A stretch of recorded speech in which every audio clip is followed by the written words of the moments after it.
The transfer portal officially comes to an end today, and Colin Klein crushed it in year one. You are Locked On Kansas State, your daily podcast on the Kansas State Wildcats, part of the Locked On Podcast Network, your team every day.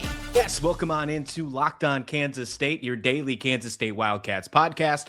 I'm your host, Christian Rauh, and thank you so much for making Locked On Kansas State your first listen every single day. Now part of the number one sports podcast network, the Locked On Podcast Network, your team every day. Got a fun episode for you today. Before we get to that, though, today's episode is brought to you by FanDuel. The college football playoffs are here. The national championship game is here just a few days away, and FanDuel is the best place to get in on the action all playoff long. Visit FanDuel.com to get your college football playoff profit boost every game day. We got a fun episode for you today. The transfer portal officially closes today, Friday at midnight Eastern time, but there's a lot of work that has been done over the last 2 weeks for Kansas State. I'm going to talk to you how I think Colin Klein absolutely crushed it on both sides of the football and on special teams in the first two segments. And then we're going to end today's show, as we always do in the offseason, every Friday with a little Farmageddon Friday. I have a bone to pick with how the transfer portal is in general. So it's all about the transfer portal today. Nick Maravitz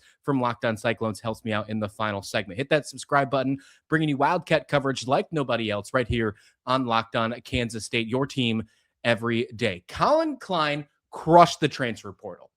And I don't really know what to expect, to be completely honest. I did not expect it to go this well.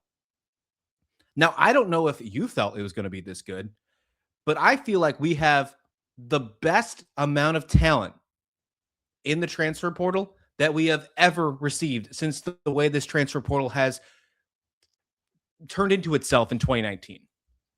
Obviously, the transfer portal was a completely different thing in the past. 2019 with the new NIL, the new transfer portal rules over the last 5-6 years. I don't feel like it's ever been this good.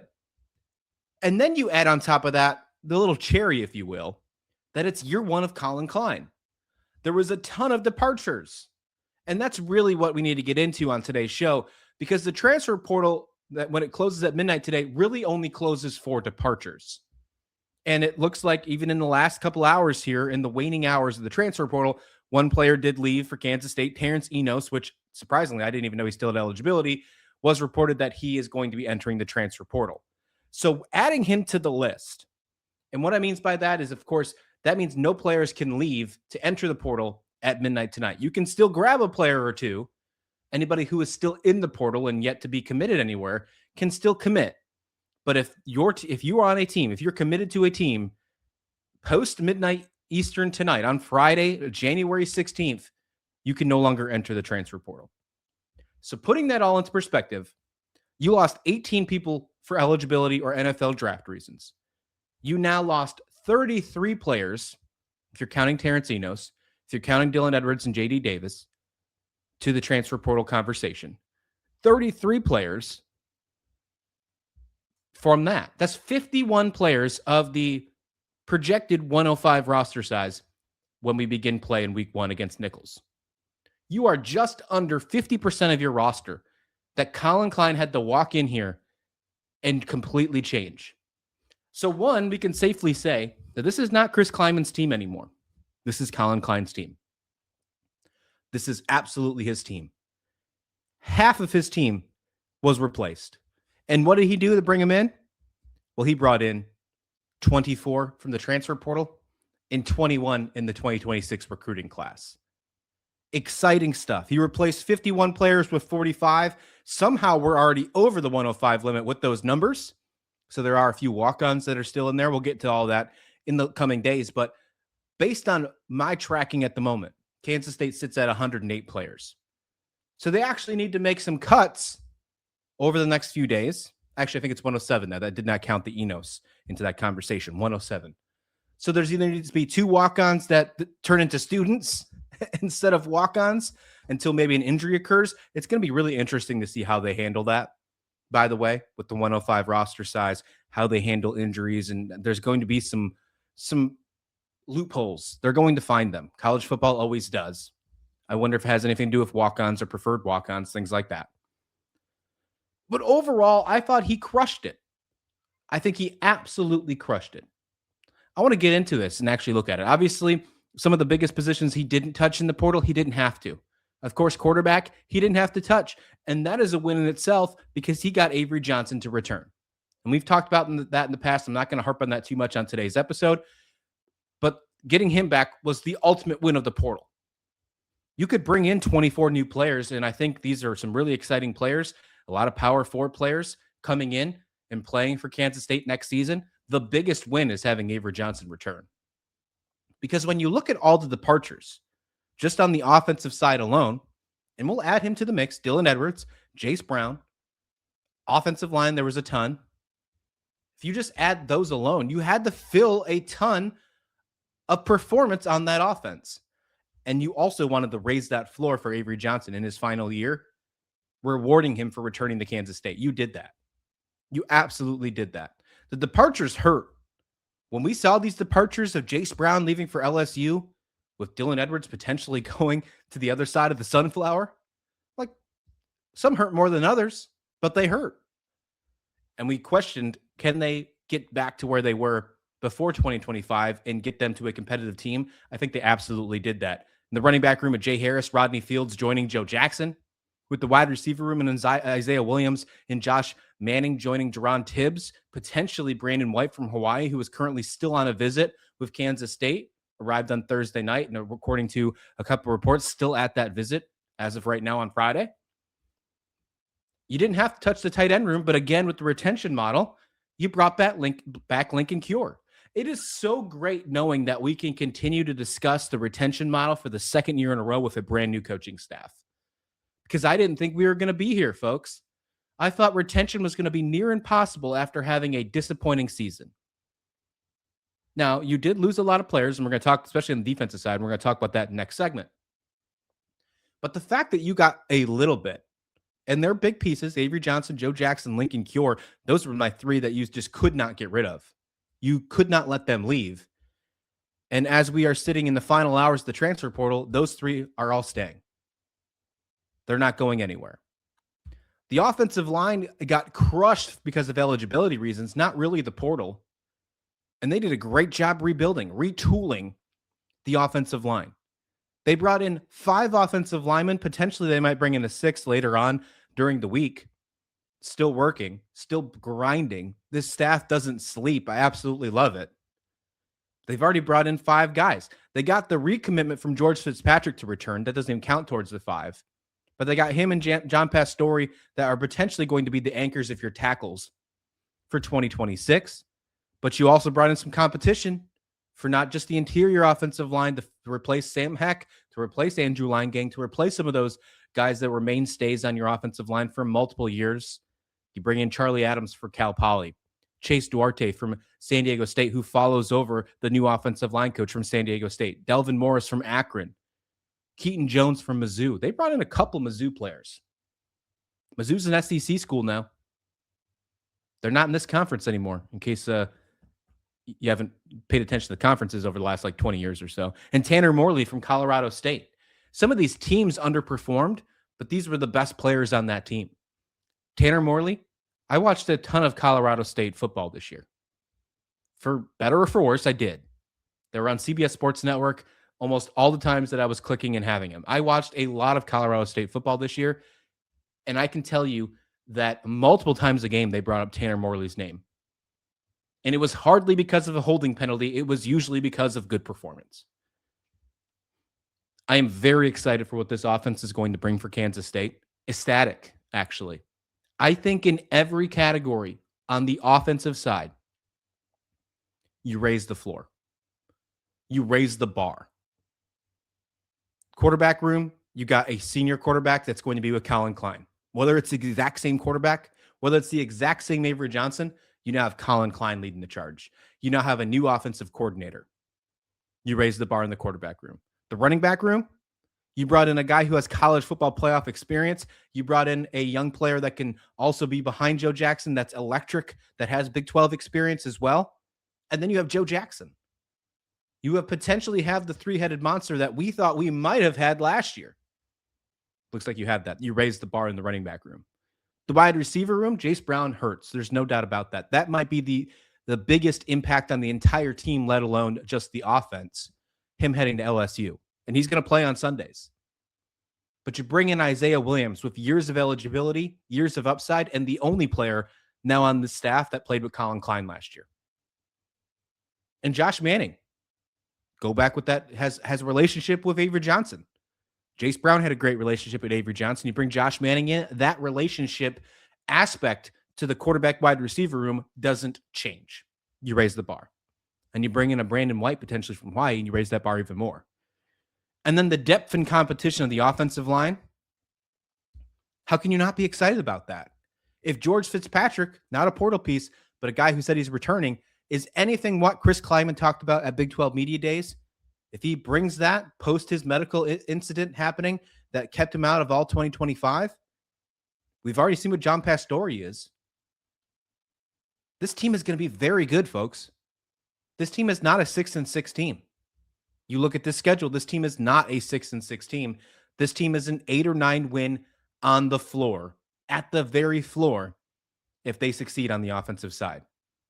And with Colin Klein, with Sean Gleason, how can you not be excited about thinking, how can you not be optimistic about thinking that's where they're heading? Because I certainly am. I certainly am. Let's talk defense next on the other side, because the defense is just as good. Bigger departures, but they replaced it. All except one position. A little bit of concern there. We'll talk about that next, right here on Locked On Kansas State. But first, this episode of Locked On Kansas State is brought to you by FanDuel. The college football playoffs are here, and FanDuel is giving all customers even more ways to get in on the action every single game day of the playoffs. Monday is national championship game. Right now, every college football playoff game day, FanDuel users get a profit boost waiting for them in the app. And this is great. You can ride with the favorite, which is Indiana right now. Or if you think the team, if they control the matchup, I mean, Mendoza's excellent. He's fantastic. Or you can go with the underdog. Miami at home, although they're the away game, the away team, it's in Miami. Do you think Miami can do it? I mean, everybody's been doubting them all college football playoffs long. The last team in the fold, they find their way into the national championship game. Well, you can make a pick there and then use that profit boost waiting for you in the app. Apply that profit boost and go after even bigger winnings. And when you win, FanDuel will pay out instantly, which is perfect for playoff football. FanDuel is the best place to get on the action all playoffs long. So visit FanDuel.com to get your college football playoff profit boost every game day. Hey, welcome back to Locked On Kansas State, and thank you so much for making Locked On Kansas State your first listen of the day, and thanks for making the Locked On Podcast Network the #1 podcast network in the world. If you want even more exclusive access, exclusive Discord, and go ad-free with Locked On Kansas State, consider joining the Everydayers Club. Check out lockedonkansasState.supercast.com or check out the show notes for more information. We're digging into the transfer portal today as it officially closes at midnight tonight on Friday. And again, I think Kansas State absolutely crushed the transfer portal. I think they won it. I think they won the transfer portal. You can take all the rankings you want, throw them out the window. We've seen that happen with college basketball over the years. You can be at the very top of the transfer portal window, and when it comes to performance or stars or money, whatever the case may be, and it doesn't work out. We've seen that happen on the basketball side. That's the only nightmare I'm giving you talking basketball today on this episode.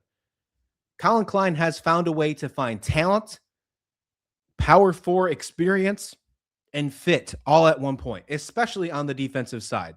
The defensive line was hammered because of eligibility reasons, hammered because of people leaving in the portal. They went and chased the bag. Good for them. Tobias Unsami, Chidi Obiaizer going to Indiana, the team that will be playing in the national championship on Monday. They're going to try and run it back in the Big Ten, and they're going to have some excellent pass rushers to do that for them. You bring Ryan Davis, who follows Joe Klannerman to Baylor. Those were some big shoes to fill. Malcolm Alcorn Crowder goes to SMU, goes to Dallas, goes to big money in Texas. Again, nothing wrong with that in this world of college athletics. How do you adapt? How do you respond is what Colin Klein had to do in his defensive staff. I think they did a great job. I think they did a fantastic job attacking the defensive line. They go and get 6 defensive line players across the edge and the defense interior. And I think they did a great job at doing this. Of course, leading the way is Wendell Gregory. Wendell Gregory is a fantastic player we've seen at Oklahoma State in the past. He had 4 sacks on the season, a lot of high upside. The biggest loss for Oklahoma State stays in the Big 12, and now he's going to play on the right side of that football game in Manhattan later on in 2026. And then we were questioning, okay, who's going to be on the other side of him? Well, Elijah Hill from Kennesaw State, a true freshman last year, wins Conference Player of the Year on the defensive side and was absolutely incredible. Absolutely incredible in his side. I think 9 sacks we talked about yesterday. 9 sacks for this guy. You put those two together, and that's more than Chidi and Toby in their entire careers. So you're getting upside and more years of eligibility. Then you add in a guy like Kamari Burns from Cincinnati and Jaden Bryant from Coastal Carolina, who are going to help. Who's going to help add that interior defensive line? Austin Ramsey from Kentucky, SEC experience, folks. When you talk about how the SEC always improves, is always everybody likes to talk about how great of a conference the SEC is. The biggest thing they go to is the trenches. They focus on the trenches. They say how those big boys stay in the Southeast. And that has always been their competitive advantage. Well, in the first segment, we talked about Keaton Jones from Mizzou, going to be on the offensive line, SEC country. And then in this segment, we're talking about defensive lineman Austin Ramsey from Kentucky, leaving SEC country, coming to Manhattan. These are the small pieces that not a lot of people are paying attention to that are going to make an immediate impact that, again, raise the floor. I think you can be upset and you can be bummed in this new transfer portal era because you get fan favorites, you get player favorites on here, and you miss some players. You're going to be able to root for them for Indiana. You can root for them for Baylor or SMU if you want to. But then you go in and you see, okay, look at these guys that are coming in and replacing them. And I personally think you've raised the floor. This is my only concern here.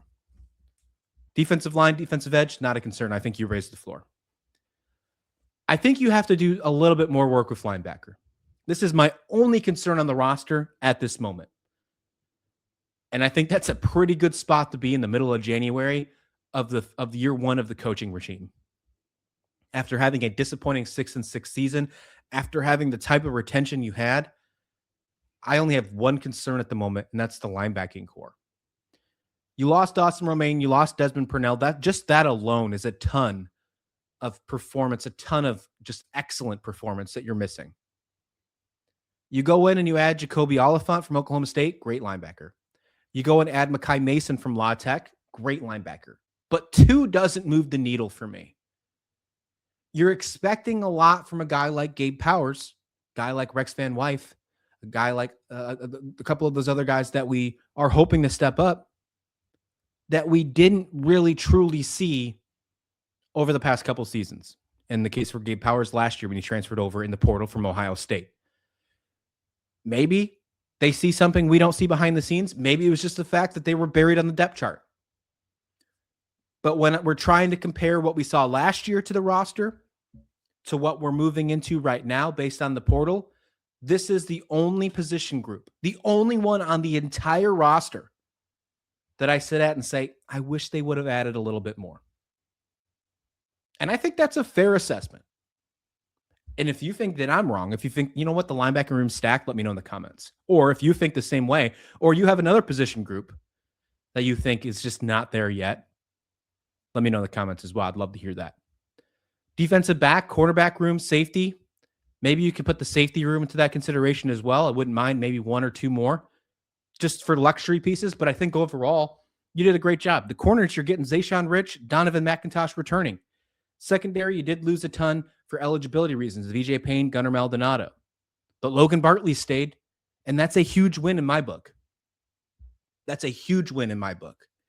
The fact that you got probably your best youngest player in Logan Bartley on the defensive side and your best player on the offensive side in Linkon Cure to stay through a coaching change shows you so much. It tells you so much, in my opinion. And then you get Zayshawn Rich and Donovan McIntosh to stick around as well. You bring in Adrian Maddox from Georgia to be a defensive back, SEC team again. You bring in an ACC guy in Jason Prevard from Virginia, Caleb Patterson from Illinois, and Coy Beasley from Miami, Ohio. You get a nice mix into the secondary and push them in. This is an exciting time for Kansas State. Look what they've done. We just went through position by position. Oh, and they added a kicker, punter, and long snapper too, by the way. Depth. because the kicker and punter are already great on this team, and Luis Rodriguez. Well, I think you have a great season ahead, guys. I really do. If this team doesn't finish, again, we're talking paper. Paper's not grass. I get that. But if this team doesn't finish at least 8-4, I think you have a disappointing year in year one for Colin Klein. And that's crazy to say because I did not say that 2 weeks ago. But what they did in this transfer portal, it is hard to disagree what they've done here. And it's success. You're bringing players from Oregon, Texas A&M, Mizzou, Colorado State, Kentucky, Cincinnati, Georgia, Virginia, Illinois. You're bringing in players from all over the country that have successful programs. And in year one of Kansas State, who is striving for the new old school, making a new type of culture, building off the old cultures, bringing in proven experience from successful programs, that is a great kickstart to exactly what Colin Klein needs to do as the new head coach for Kansas State. Next up, let's talk the transfer portal on the college basketball side. Little Farmageddon Friday to end your weekend. We'll talk more on the other side right here on Locked On Kansas State. Let's finish off this show right here with a Farmageddon Friday, as we always do to end the week. Nick Maravets, Christian Rauh here, Locked On Kansas State, Locked On Cyclones. And look, it wasn't the greatest week of college basketball for either of us. You got your first loss of the season. Wasn't the best. It was not the best at all in Lawrence. No. On the other side of it, there's nothing that I can basically make any kind of jokes about. Kansas State has yet to find a Big 12 victory. So it's not been the best week for college basketball for either of us. But the NCAA college basketball finally did something right. They did something right. And I'll talk about it today on this episode of Farmageddon Friday to end out this show of either Locked On Kansas State, Locked On Cyclones. Hit that subscribe button if you haven't already, because we have fun doing this, as we always do every Friday. The NCAA approved the new transfer portal window for multiple sports on Wednesday. And the biggest thing, of course, we're going to talk about is men's and women's basketball. Now, last year was a headache when it came to the transfer portal. They had the portal open during the tournament. Of course, that meant more for you than it did me last year, but still, it was a big deal. Now it's going to open after the national championship games. For the men's, it's going to open from April 7th to April 21st, the day after the national championship game. Same with the women's, just a day before, April 6th to April 20th. It's only a 14-day period. There will also be some other periods if a coaching change occurs. We'll get to that in just a second. To put that in perspective, last year the transfer portal opened for 30 days after the second round of the NCAA tournament, March 24th to April 22nd. You've heard analysts like Dick Vitale talk about how bad it was. Tom Izzo, the head coach of Michigan State, was very vocal about it last year, criticizing the timing of the window. The NCAA got this one right, didn't they?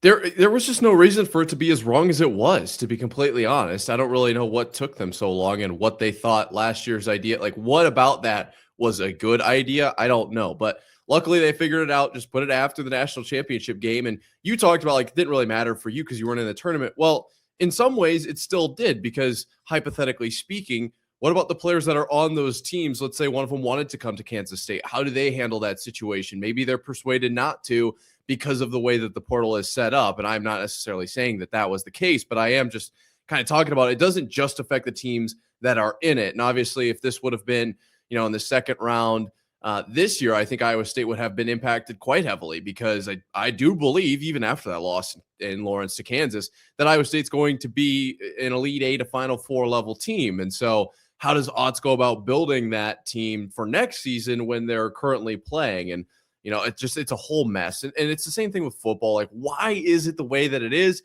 Seems like they finally got it right here. And we could actually, like, we're taking baby steps towards college athletics making some sort of sense from what it's been. Yeah, I'm with you. This one stung to me. This one stuck to me, I should say, last year. And I know it's not Iowa State, it's not Kansas State, but it's somebody very prominent in the sport, and it's Tom Izzo. When he was making his run last year to the Elite Eight, and they were talking about obviously the portal being open after the second weekend, he said there's nothing on his mind but giving these guys a chance to win one more game to get to the Elite Eight, talking about his current roster. He said, win one more game, have a memory that'll last their entire lives, their kids' lives, their grandkids' lives, because that's what matters most. Tom Izzo has been a very vocal part and one of the most prominent coaches in college basketball for years now. He talked about how it's not fair. He's not going to talk about the transfer portal. He said it's not fair. It's not fair to the people. You can say it's not fair to your program. He's going to run his program like he wants to run his program. People have a disagreement with them, fine. He also said, God bless them at the end of it. But, I mean, what I'm getting from this, what I got from this last year, what I still get from this, is that he was completely right, is that you should not have to be worrying about focusing on next year's team when there's still a mission to do. When you are games away, mere games. In this case, you're getting to the Elite Eight. You're 3 games away from being a national champion. But then you have to split your attention on focusing for the transfer portal for next season, because God forbid if you leave just a couple hours away from the portal. We saw it happen in college football this year, how fast people went after players in the portal. Indiana had a hard time. They said they were having a hard time prepping for Oregon. Obviously, it didn't matter for college football, but you know that they had to split their time. For college basketball, I think it's even more important because you don't have 105 people on your roster. You have to get every single portal piece right, or you're talking about a team that makes the Final Four, or you're talking about a team that might get invited to the crown. That's how different that might get if you don't get that right. So I love what Tom Izzo did here, stuck up for it, and the NCAA did a really good job at moving this till after the national championship. Absolutely. And part of it too, like we talk about the football side of things, the portal closes on the 16th, right? The portal closes today. When's the national championship? Is it today? No. It's on Monday.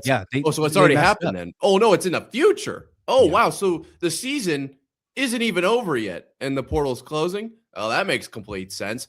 This makes the most sense to me. It has to be after the season, which is like step one. Okay, once the season is over, now you can move between teams, which I'm not even saying that the system is completely fixed as it is, right? It's definitely not perfect, but at least we're stepping towards now that the season is over, you can leave, as opposed to you've got to decide, like for the coaches, building a team mid-playoffs is very challenging. I don't know how that would even be possible. But for the players, what about the guys that like know that they aren't going to be on this team next season for whatever reason? If it's money, if it's, you know, the construction of the roster, if the team itself is planning on bringing in someone who's going to play ahead of you, or if you just don't gel with your teammates, and even if you're getting playing time, you'd rather be somewhere else where maybe your, you know, buddies from high school ended up all go, like, who knows what your reasoning is? How do you go about entering the transfer portal when you have a national title game before the portal closes, or in college basketball when you're in the round of, you know, what would that be, the Sweet 16 or the, you know, Elite Eight or whatever, like, because you have to get in there right away. It's not like you can wait. Other teams, as soon as that portal opens, are filling those roster spots, like you just talked about. It's not even about like, oh, well, they'll come and get me if I'm good enough. They're going to be completely full. Whether or not they want you is no longer a question mark because they don't have any roster spots. They literally had to act the second the portal opened up. And over, you know, in football, 10,000 players are in the transfer portal. In basketball, I don't have the exact number of what it was last season, but a ton of guys, they have to make their decisions immediately because otherwise they'll get picked off. Their roster's full and you don't have anywhere to go. So you have to jump into the portal mid-playoffs. It didn't work. This was the right play. I don't even understand why there was any holdup or why we didn't start with this, but at least it's fixed now. April 7th to April 21st works for college basketball because it's after the national championship game and it's before almost every university starts their spring semester or summer semesters or whatever the case may be. It sets them up perfectly for the next academic year. Let's switch focus here. Why can't you have the exact same portal window for college football? We already had a spring portal window last year. They want to move to one. That's fine. Why don't you just make it April 7th, April 21st, the exact same time? Would we be busy covering basketball and football in the portal? Absolutely, we would. Would it suck for content not being able to talk about portal things in January? Sure. But you wouldn't have the Indianas, the Miamis of the world having to focus about, hey, the portal closes the 3 days before the actual natty. And you would have your decisions, you'd have your team that loses eligibility, and you'd also have the decision factors on if players are leaving for the draft or not, because the draft happens around the same time in the middle of April, towards the end. You still have the opportunity.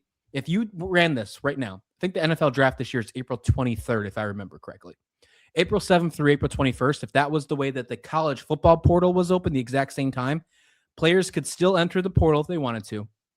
They could decide if they want to go to a different team. If they don't like how the portal looks for them and they're on the fringe of whether going to a new team in the portal or entering the draft, they would still have an opportunity to do so. There is no reason in my mind whatsoever that there is now. I felt completely different about this last year and 2 years before. But now, after making this change right here with college basketball, we should have a universal transfer portal window and it being in April for both college football and college basketball. Yeah, I don't think that's the worst idea in the world. I really don't. I don't have the fix for you. I think you have a much stronger opinion on this than I do. I would argue that their schools and coaches are going to want these guys on campus as soon as they possibly can, and this, that, and the other. And we didn't even really touch on like mid-year transfers are no longer a thing at the basketball level. And it's just like there's a lot going on here. There's a lot to unpack. And so it is a tricky question like to answer, and I don't have the answer. But I do know that opening the window mid-playoffs and closing it for football mid-playoffs literally does not make sense. So at least the way I'm viewing this is there is at least a step in the right direction. There is at least an acknowledgement of like, okay, maybe we shouldn't have the portal open only during the playoffs. Like we should move it till at least after the national championship game, take some stress off the head coaches that are playing, take some stress off the players that have to figure out whether or not are they going to be able to finish out their season. If they're going to transfer, like what does that all look like for them?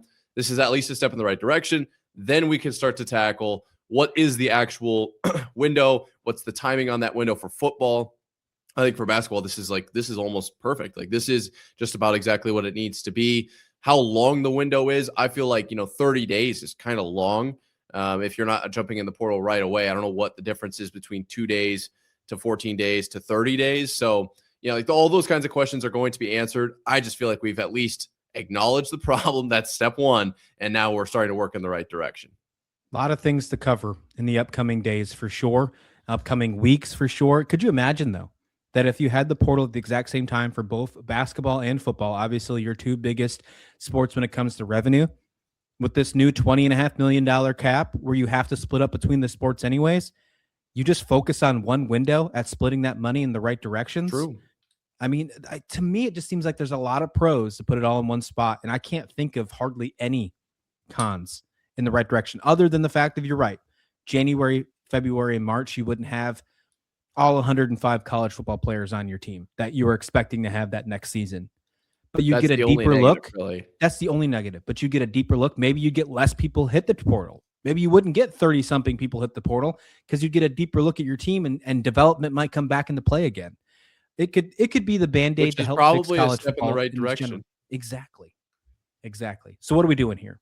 That's where from here on out until it changes, which it won't, because we just gave credit to the NCAA for doing something right. So that means they got to do at least 5 things wrong before they do something else right for the next couple times. But until then, that's what I'm sticking my guns on, is college football needs to move their portal to the exact same time. To me, it just makes perfect sense. I mean, yeah, I think it does make a lot of sense. I certainly do. But like I said, one step at a time. One thing going correctly for the NCAA is like winning the Super Bowl sometimes. I mean, we just got to at least acknowledge where we're at. Let's get on out of here. Thank you so much for watching the show. If you haven't already, hit that subscribe button. Locked On Cyclones or Locked On Kansas State, your team every day, part of the #1 sports podcast network in the world, the Locked On Podcast Network. We'll see you back here on Monday. Take care.